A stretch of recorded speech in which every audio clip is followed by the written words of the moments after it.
Maravilha, queridos.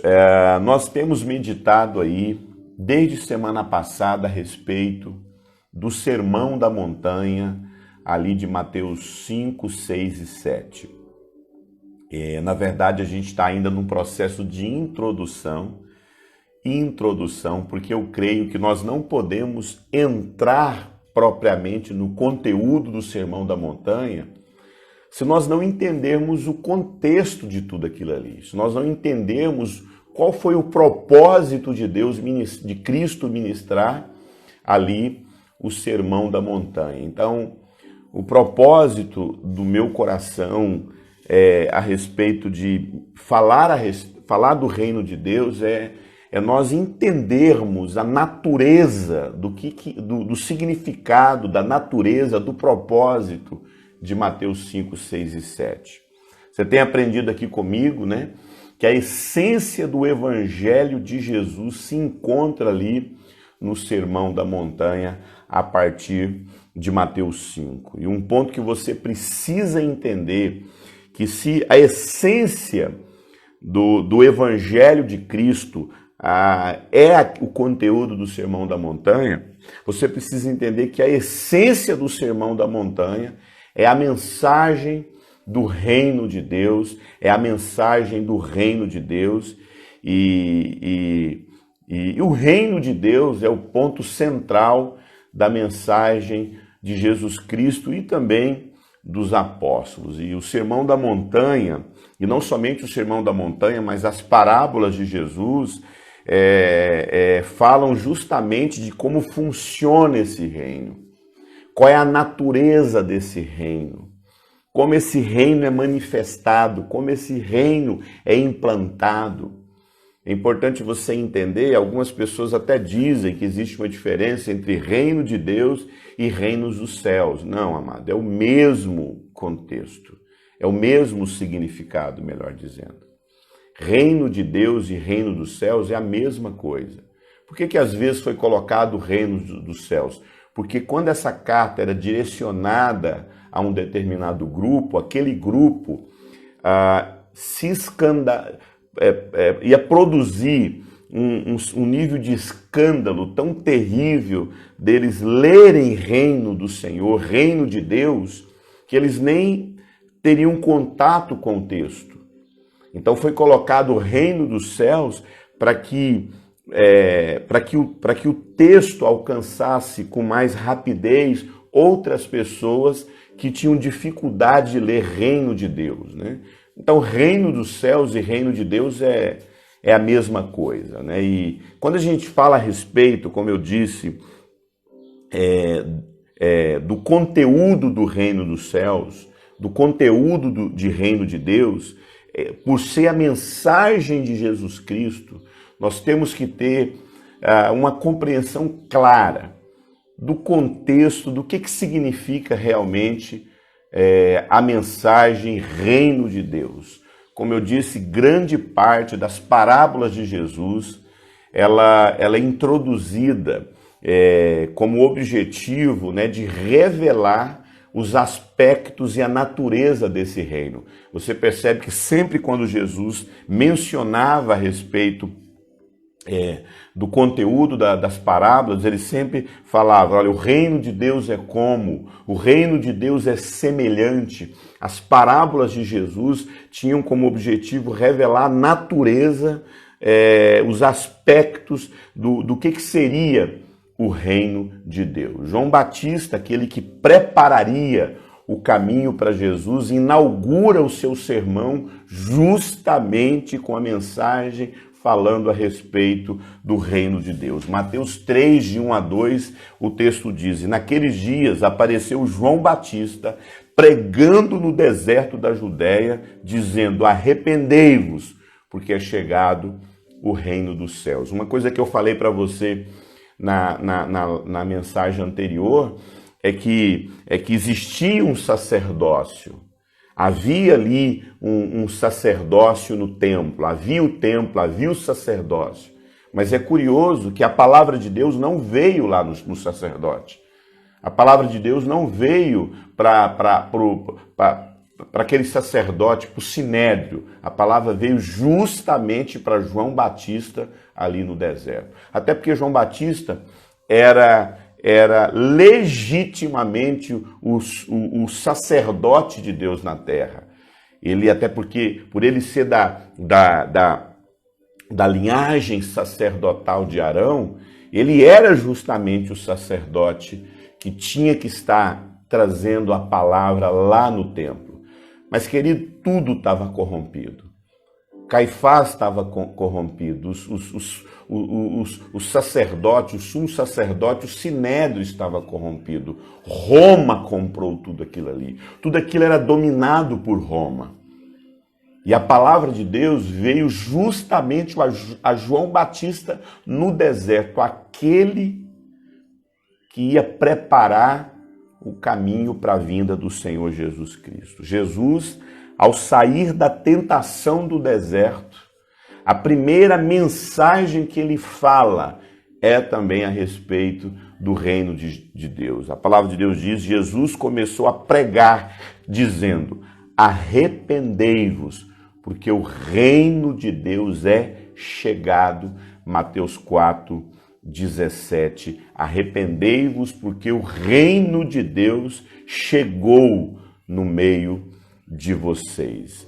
Interessante que quando Jesus foi ensinar os seus discípulos, quando foi nos ensinar a orar, ele menciona também o reino de Deus. Pai nosso que estais nos céus, santificado seja o teu nome, venha o teu reino. Interessante que não é venha a nós o teu reino, é venha o teu reino, manifesta o teu reino. Querido, nossa mensagem, a mensagem pregada, e a gente estava conversando a respeito disso justamente semana passada, aqui em casa, qual seria o conteúdo dessa mensagem que seria o sinal, um dos sinais da vinda do nosso Senhor Jesus Cristo, né?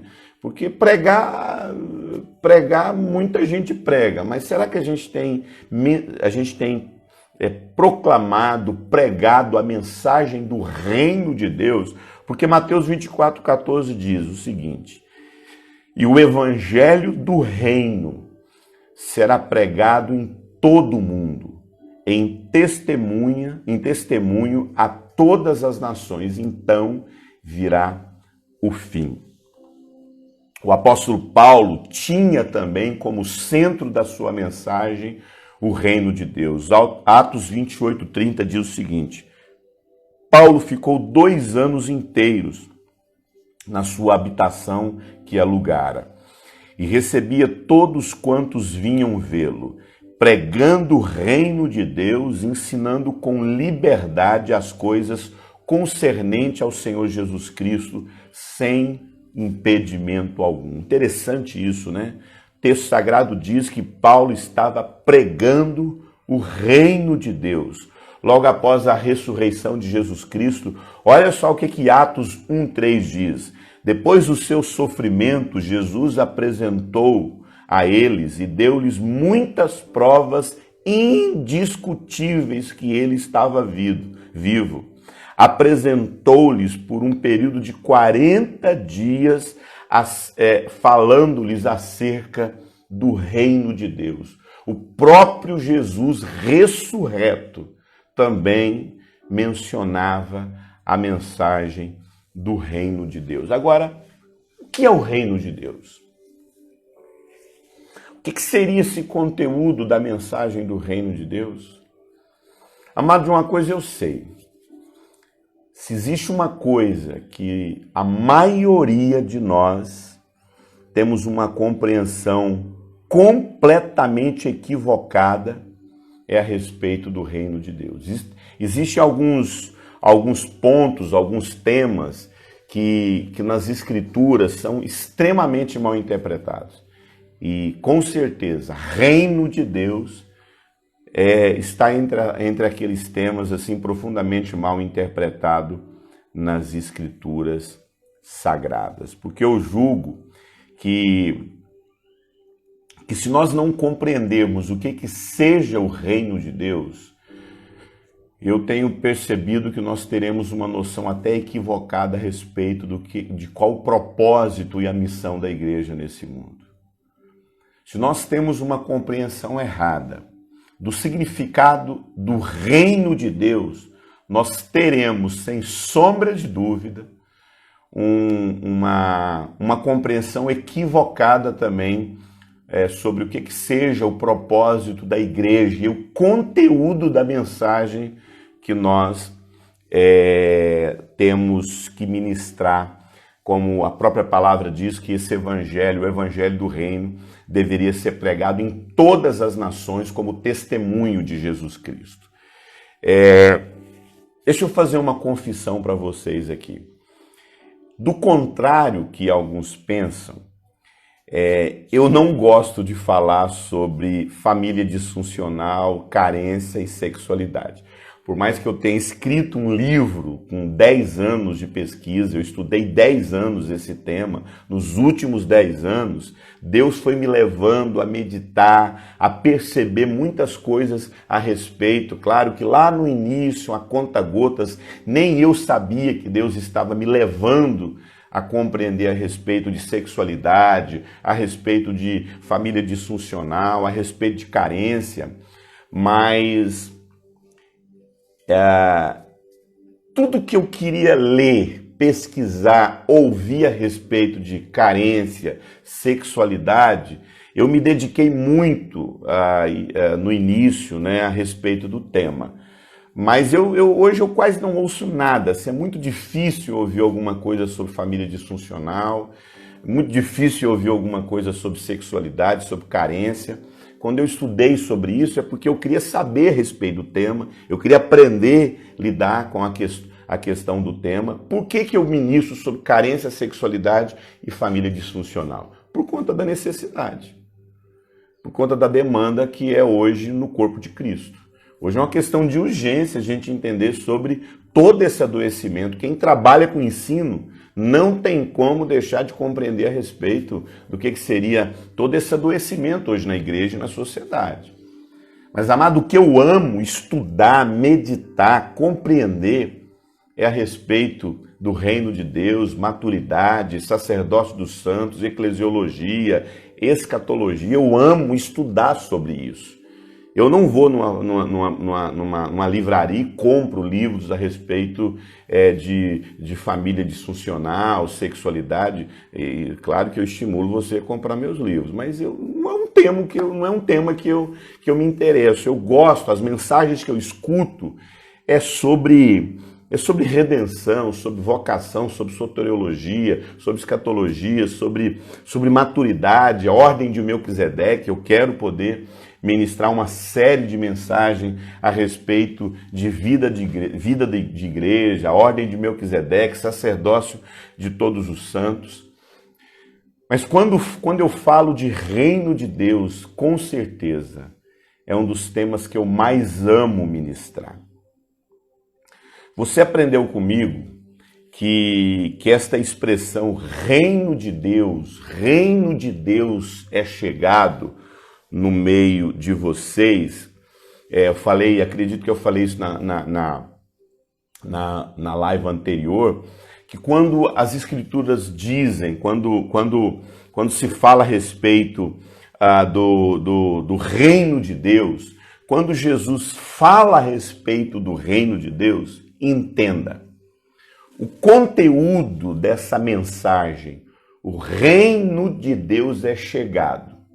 Todas as vezes que Jesus falava, o reino de Deus é chegado. Todas as vezes que os apóstolos falavam, o reino de Deus é chegado. Quando João Batista mencionou, o reino de Deus é chegado, entenda. Essa expressão reino de Deus é uma afronta, principalmente ao sistema romano daquela época. Por que eu estou falando isso, amado? Porque Roma é muito mais do que um governo terreno. Roma é muito mais do que um sistema de governo. Quando Jesus chega, amado, ele chega justamente no ponto, na acrópole, no sucesso maior na expressão maior do Império Romano. Roma dominava todo o planeta Terra, o mundo era dominado. Aonde Roma chegasse, ela dominava. E não era diferente com o povo judeu. A nação de Israel era completamente subjugada pelo povo romano. Aqueles anciãos que estavam lá liderando, governando o povo, os 70 anciãos que lideravam o povo judeu, ali era uma forma de Roma, porque o povo não aceitava 100% o governo de Roma. Então, para que Roma conseguisse governar o povo judeu disfarçadamente, né? Porque se eles colocassem o governo de Pôncio Pilatos, né? De Herodes, o imperador, o povo de Israel iria resistir até o último momento. Então o que eles fizeram? Eles compraram esses sacerdotes, eles compraram esses anciãos. Eles compraram no sentido de corrupção mesmo. Então o povo romano governava Israel através daqueles 70 anciões completamente corrompidos. Eram pouquíssimos homens como Nicodemos, que na calada da noite foi até Jesus, justamente pelo medo que ele tinha, pela posição que ele exercia, principalmente em relação ao Império Romano. Porque Roma, amado, é muito mais do que um governo terrestre. É muito mais do que um imperador, é muito mais do que um rei, do que um exército. Roma é apresentada, o Império Romano, os imperadores, melhor dizendo, de Roma, eles eram apresentados como divindades sobre o povo judeu, sobre o mundo, né? Era uma divindade sobre aquele povo. E quando os anjos chegam ali para aqueles pastores, e eles anunciam, lá em Lucas 2,11, hoje, na cidade de Davi, vos nasceu o Salvador, que é Cristo o Senhor. Jesus é anunciado com 3 afirmações. Hoje, na cidade de Davi, nasceu o Salvador, o Cristo, o Senhor. Salvador, Cristo e Senhor. Olha o tripé da divindade de Cristo.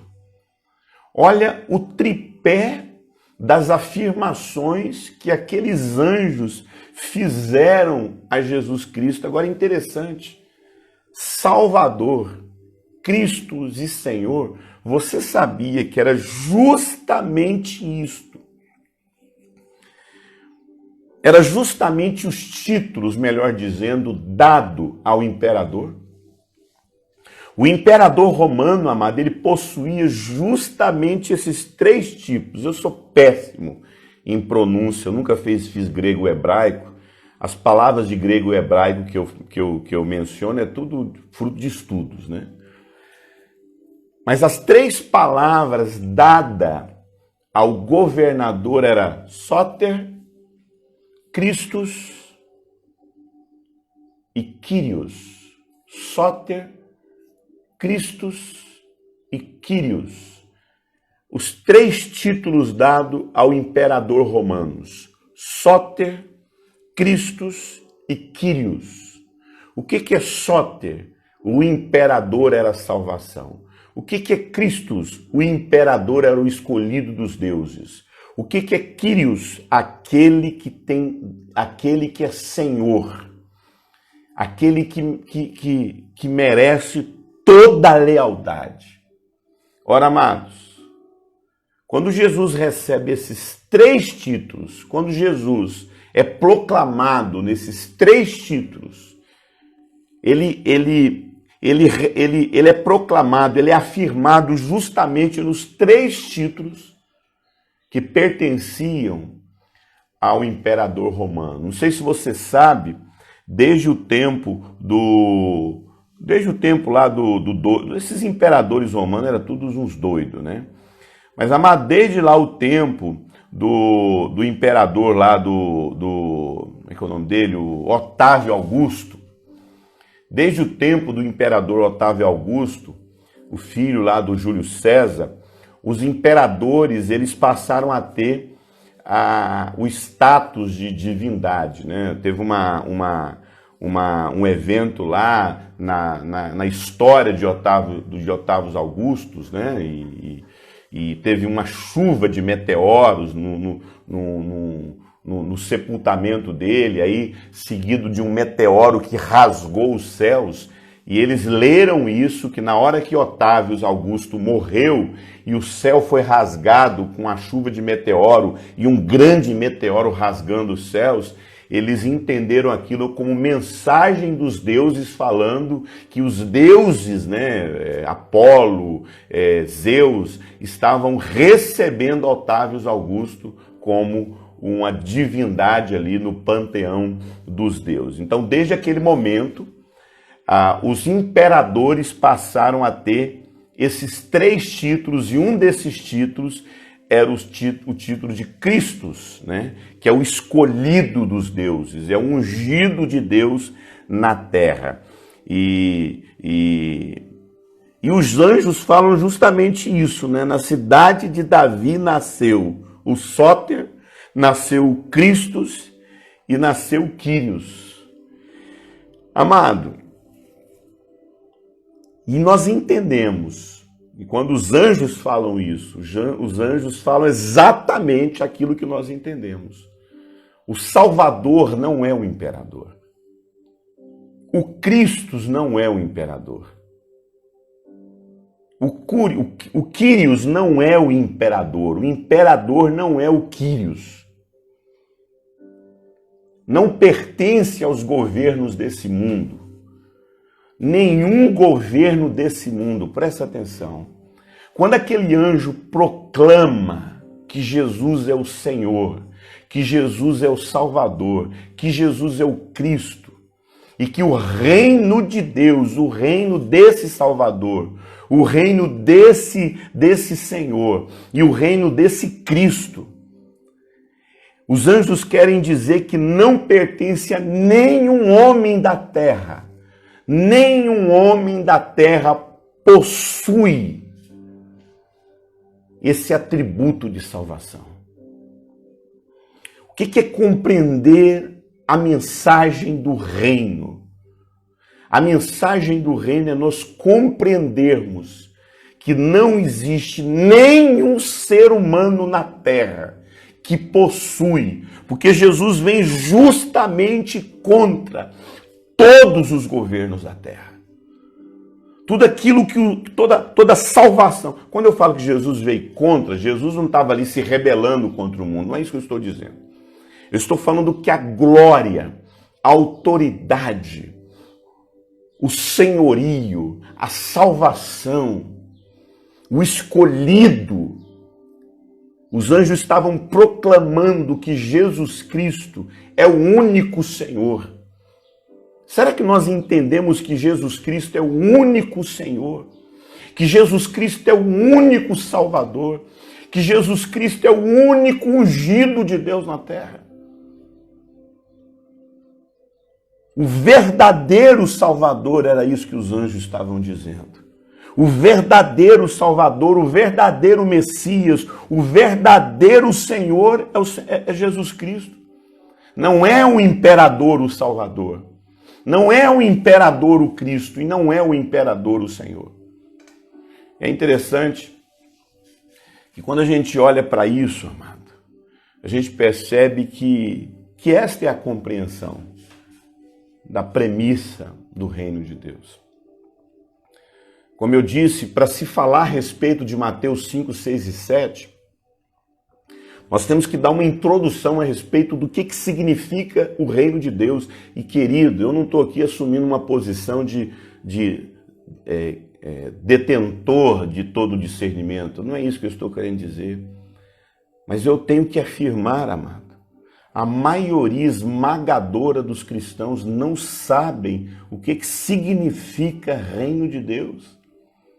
E eu entendo que a premissa para a gente começar a entender o reino de Deus é entender a sua natureza. Qual é a natureza do reino de Deus? Qual é o propósito do reino de Deus?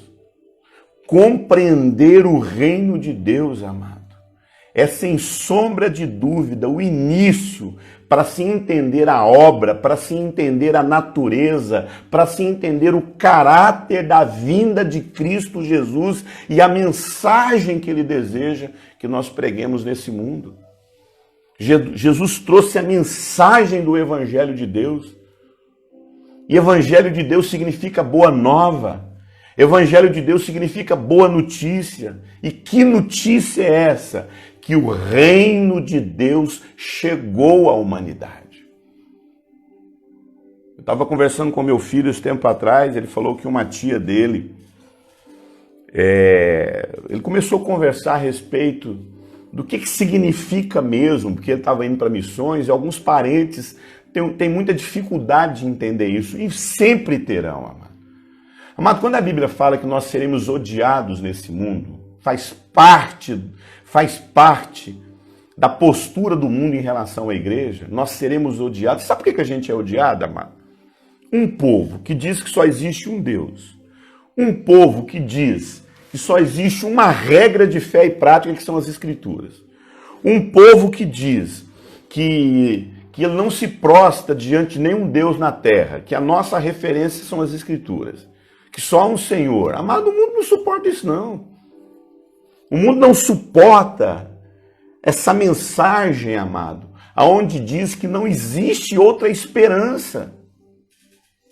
E infelizmente eu e você temos uma visão distorcida a respeito do que significa reino de Deus. Quando a gente olha nas Escrituras, qual é a primeira referência de reino de Deus? Quando você olha para a palavra, você abre as Escrituras e você quer entender qual é a primeira referência a respeito do reino de Deus. Se você tem participado das minhas lives sobre escatologia, você aprendeu lá sobre a famosa, estátua de Nabucodonosor ali em Daniel 2. Né? Daniel 2 é o apocalipse do Velho Testamento. E Nabucodonosor ele teve uma visão perturbadora a respeito de uma estátua que ele viu, né? E Daniel foi chamado depois de uma confusão lá, ninguém sabia interpretar qual é a visão que Deus deu a Nabucodonosor. Curioso isso, né? Deus deu a visão a um cara totalmente doido, doente. Não significa que alguém tem uma visão, significa que ele é aprovado por Deus, né? Não significa que porque alguém recebeu algo vindo de Deus, que ele está aprovado por Deus. A gente tem um monte de gente na Bíblia que não tinha nada a ver com Deus e, no entanto, Deus usou essa pessoa. E Nabucodonosor teve essa visão perturbadora, né, sobre aquela estátua ali que ele enxergou. Ele teve um sonho de uma enorme estátua, né, com cabeça de ouro, com braços, né, de bronze, né, com pernas de prata, né, com pés de barro e ferro. E Daniel interpreta isso como sendo ali umas sucessões de reinos, né? Ele interpreta como sendo vários reinos que viriam após o reino da Babilônia, o Império Babilônico, que é representado como cabeça de ouro, né? Daniel diz que a Babilônia é a cabeça de ouro, o tronco de prata, né? A cintura de bronze, as pernas de ferro, os pés de barro e ferro, seriam os reinos que viriam após o seu reino, né? O Persa, a Grécia e o Império Romano. Eu queria que você acompanhasse comigo a explicação, a revelação dessa visão que Nabucodonosor tem e que Daniel dá a Nabucodonosor em Daniel 2:34. Enquanto estava observando, uma pedra que não faz parte da estátua soltou-se sem o auxílio de mãos, né? O texto diz que Daniel viu, né, a sequência dessa interpretação da estátua de Nabucodonosor, ele diz que estava olhando e uma pedra que veio do céu. Significa que essa pedra não faz parte da estátua de Nabucodonosor. Não faz parte dos reinos desse mundo.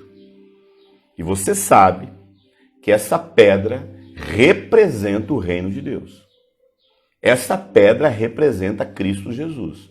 Essa pedra é o Messias, essa pedra é o Salvador e essa pedra é o Senhor.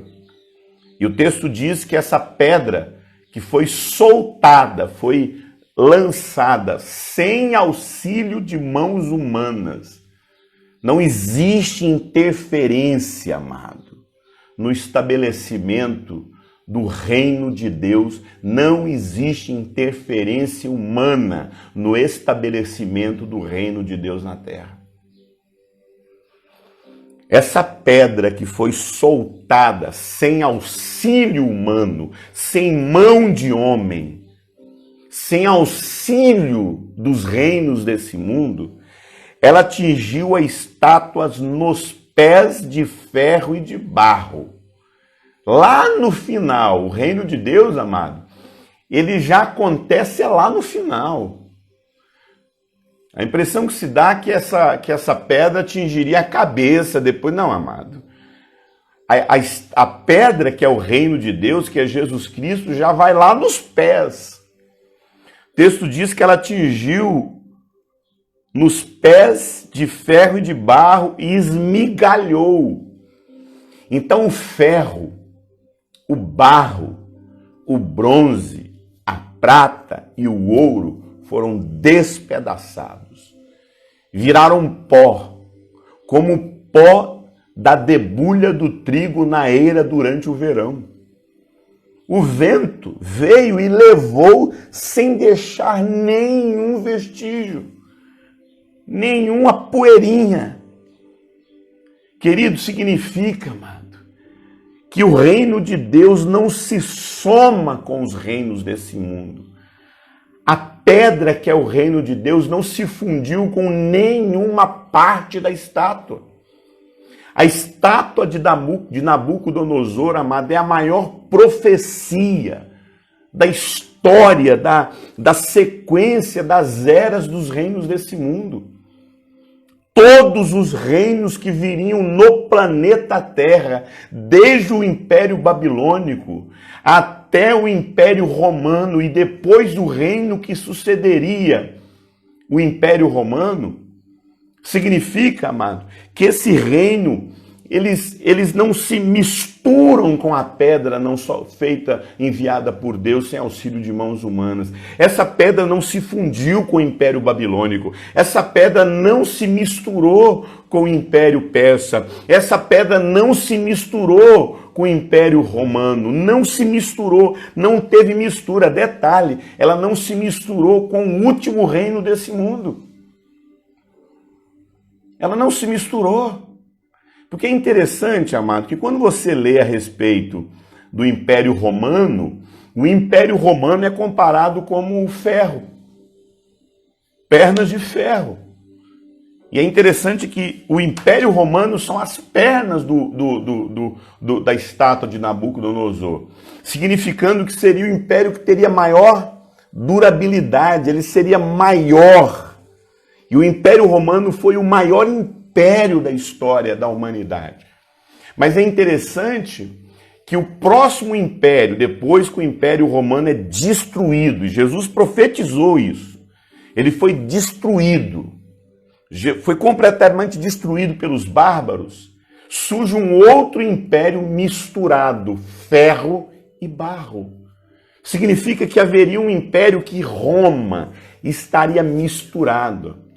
Eu vejo várias pessoas pregando sobre a unificação dos reinos. Eu vejo várias pessoas tentando a unificação de vários reinos. Mas a Bíblia fala, segundo a estátua de Nabucodonosor, que nunca haverá um único reino nesse mundo. Você vai ver a sequência. Amado, os reinos desse mundo não se misturaram com a pedra soltada pela mão de Deus sem auxílio de homens. Muito pelo contrário, Essa pedra não somou com os reinos desse mundo. Essa pedra não compartilha as experiências do reino desse mundo. Essa pedra não compartilhou com os valores, com o sistema, com as referências do passado. Não existe nenhum rei na terra que foi referência para o reinado de Cristo. Beirou o rei Davi. De sombra foi o rei Davi. De sombra foi o rei Davi. Talvez o que mais se aproximou pela linhagem dos reis foi o rei Davi. Mas, queridos, nem o reino desse mundo fez parte do reino de Deus. Até porque o reino de Davi não dominou o mundo. Nunca foi proposta de Deus um reino humano. Nunca foi proposta de Deus um reino humano que estabelecesse governo sobre todos os reinos desse mundo. O texto sagrado continua dizendo: mas a pedra que atingiu a estátua tornou-se uma grande montanha e encheu toda a terra. Este é o reino verdadeiro. Esse é o reino eterno. E quando você continua lendo lá no 44 de Daniel 2, você vê mais uma expressão de Daniel dizendo: o Deus dos céus estabelecerá um novo reino que nunca será destruído e que também nunca será governado por outro rei. Amado, eu vou falar uma coisa para você. Tem alguma coisa errada no evangelho que nós pregamos hoje. Pelo menos a maioria. Você vai ter ali igrejas sérias que entenderam o reino de Deus. Mas tem alguma coisa errada, amado. Ou Deus mudou, ou a gente entendeu aquilo que nem Deus entendeu. Que afinal de contas a impressão que eu tenho é que Jesus Cristo não entendeu a proposta do reino que deveria ser estabelecido na terra. Jesus veio com esse papo de morrer, Jesus veio com esse papo de se entregar na cruz, Jesus veio com esse papo de pegar um povinho lá assim, sabe? Chinfrim, um povo semi-analfabeto, sabe? Fedendo peixe. Talvez lá, né, Mateus, talvez lá Tomé, ele quase acertou, mano. Mas parece que Jesus não entendeu muito bem a mensagem não, rapaz. Ele não entendeu muito bem o que é implantar o reino de Deus na terra, porque ele vai lá e me pega um povo ruim, ele vai ficar lidando com aqueles aleijados, com aqueles cegos. Jesus não entendeu que bom mesmo é fazer aliança com o rei. Bom mesmo, amado, é ir lá, sentar junto com Herodes, sentar junto com Pôncio Pilatos, ganhar o coração do Pôncio Pilatos, ganhar o coração do rei Herodes. Agora Jesus vem perder tempo com aqueles pé rapado de apóstolo. Amado, vou falar uma coisa para você. A gente entendeu mais do que Jesus, amado. Só pode ter sido isso, amado.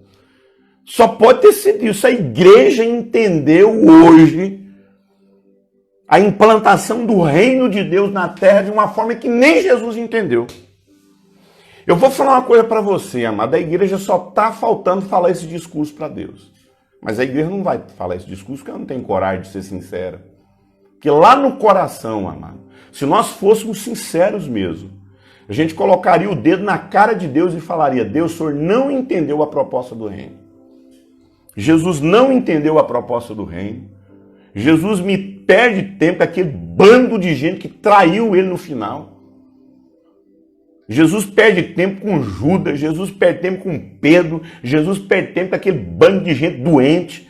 Em vez de Jesus se concentrar lá mesmo, nos reinos desse mundo.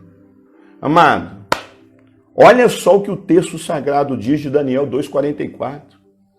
O Deus dos céus estabelecerá um novo reino que nunca será destruído e que também nunca será governado por nenhum rei. A soberania desse reino jamais será transferida a um outro governante. Todavia, esse novo reino destruirá todos os reinos da terra e subsistirá pela eternidade, meu Deus. Amado, quando os anjos anunciam aqueles pastores, ou tu acha que os anjos erraram de endereço?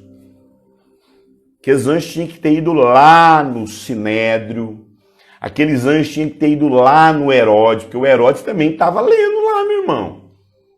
O Herodes estava lá olhando os sinais da terra para ver se não estava chegando o Messias. Por que os anjos não foram lá anunciar para Herodes? Amado, se aqueles anjos tivessem ido para Herodes, Herodes ia cair prostrado, louvando a Deus. Amado, e aí o reino de Deus, Jesus nem precisava ter morrido na cruz como ladrão. Ele já era proclamado rei assim logo de uma vez, e o reino de Deus invadia esse mundo e acabou essa bagaceira toda de ficar aí morrendo, sofrendo, sendo perseguido. Amado, quando os anjos anunciam que nasceu o Salvador, o Messias, o Senhor, eles anunciam o cumprimento de Daniel 2. Eles anunciam o cumprimento de Daniel 2. Jesus é a pedra cortada sem auxílio de mãos humanas. Jesus é a pedra que não se mistura com os reinos da terra. Jesus é a pedra que não se mistura com os reinos da terra. Então eu pergunto para você, quem está certo nessa história, amado? Como diz minha amiga Daniela, errado é a Bíblia. Toda vez quando a gente está fazendo alguma coisa assim, toda vez que fazia alguma coisa ali e o povo não conseguia entender a verdade da palavra de Deus, do Evangelho, eu lembro da Daniela falar assim, gente, então errado é a Bíblia, então a Bíblia que está errada. Querido, Babilônia é a cabeça de ouro. Persa são os braços de prata. Grécia, amado, Grécia é a cintura de bronze. Barro, presta atenção, é Roma. Desculpe, eu mencionei que Roma era ferro. Não, barro é Roma. Presta atenção. Escute, barro e o ferro foram misturados. Barro e ferro foram misturados. Daniel, amado. O livro de Daniel é o apocalipse do Antigo Testamento, como você ouviu de mim. E o sonho dado por Deus a Nabucodonosor, interpretado por Daniel, ele diz que depois do Império Romano, os próximos reinos seriam marcados por divisões. Depois do Império Romano, os reinos desse mundo seriam marcados por divisões. Nós estamos vivendo o final da profecia da grande estátua de Nabucodonosor. Eu prego isso lá na minha live de escatologia. Nunca haverá um reino unificado na terra depois do Império Romano. Nunca haverá. Nunca haverá um reino unificado depois do Império Romano. Qualquer tentativa de unidade política, qualquer tentativa de unidade religiosa, qualquer tentativa de unir os reinos da terra, segundo a profecia de Daniel, fracassará. O barro jamais se ligará ao ferro. Alianças políticas, alianças religiosas, alianças econômicas sempre frustrarão. Por isso, amado, eu tenho pensado, eu tenho conversado, eu tenho meditado. Amado, eu tenho me esforçado para entender o que está acontecendo com o cenário evangélico e político hoje no mundo. Essa ideia que a gente sempre tem de querer um rei sobre nós. Nós temos que orar, amado, temos que orar para que os reinos desse mundo sejam justos, claro.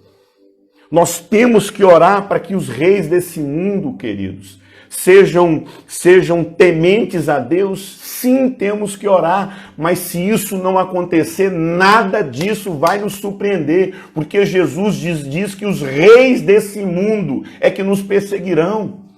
Nós seremos jogados nas prisões. Jesus nunca mencionou que nós deveríamos orar pelos reis desse mundo para que eles se convertessem, para que o reino de Deus fosse implantado na terra. Tem alguma coisa errada, amado. Eu quero que você entenda. Por que eu estou trazendo essa mensagem antes de falar a respeito do Evangelho de Mateus 5, 6 e 7? Porque eu quero que você entenda, mas nós já estamos finalizando, que sempre haverá um conflito entre os reinos do mundo e o reino de Deus. Por quê? Porque eles são incompatíveis. Por isso que Jesus, diante de Pilatos, ele diz que o reino dele não era desse mundo. Meu reino não é desse mundo, Jesus diz diante de Pilatos. Presta atenção, amado. A gente fica aí tentando achar que esse mundo vai nos dar esperança, que o Ministério da Saúde vai nos dar esperança, que os governos desse mundo vai dar uma solução para nós. Entenda, amado, os reinos desse mundo serão esmiuçados pelo reino de Deus. Eles não se misturam, não há mistura. Todo mundo fica aí falando, haverá um governo que vai unificar tudo. Que história é essa, mano? Vai ler Bíblia. Vai ler Daniel, vai ler Apocalipse. Não existe alianças, nunca mais haverá um reino nesse mundo, a não ser o reino de Cristo. Jesus implantou o reino de Deus na terra quando ele veio ao mundo. E nós temos que entender que é papel do corpo de Cristo estabelecer esse reino. Mas entendendo que os reinos desse mundo não se misturam. Ou a igreja está entendendo algo que nem Jesus entendeu, ou mais uma vez, nós estamos à semelhança de Israel, que pediu um rei na semelhança dos reis desse mundo. Amado, as pessoas não querem o Rei Jesus. As pessoas não querem o governo de Cristo Jesus. Sabe o que as pessoas querem? Governo humano. O reino de Cristo não é semelhante. O reino de Cristo não é segundo os valores desse mundo. A nossa arma não é a espada. As armas da nossa milícia nesse reino são completamente diferentes. O nosso reino não tem palácio. O nosso reino não tem posições. O nosso reino é um outro reino que se estabelece a partir do coração do homem. Qual reino você pertence? Qual é a leitura do reino de Deus? Segundo os reinos desse mundo ou segundo os valores do reino de Deus?